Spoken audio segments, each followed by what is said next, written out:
over a few tips on how to prepare your snowblower for the season, and just a couple things you want to check at first are the scraper blade and the paddle itself. And the scraper bar is what pulls the snow up into the unit, and this can get damaged and wear away after a few years. So just check this to make sure it's in good shape, and it's very easy to change if you need to. And then the paddle slowly wears down, so to be real efficient, you want to make sure that it comes very close to the scraper bar, and you should not be able to put your finger in between the two parts. And once you check those, then you'll want to check your pulley and your belt.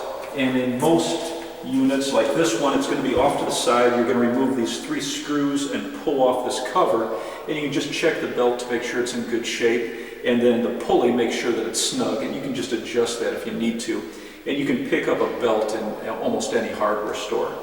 And then a couple other things you want to do to maintain your snowblower is change your spark plug every season, and it's easy to do yourself.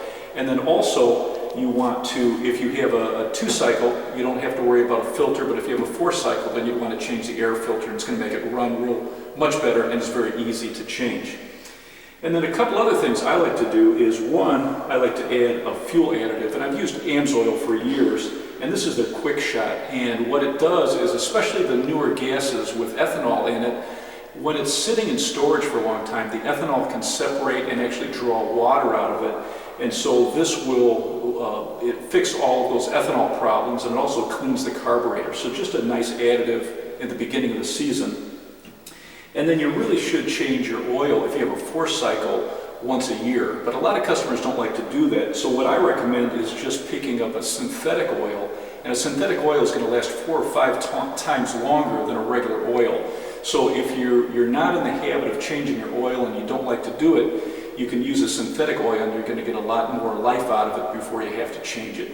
So that's a couple tips just to get your snowblower in shape and ready for the season.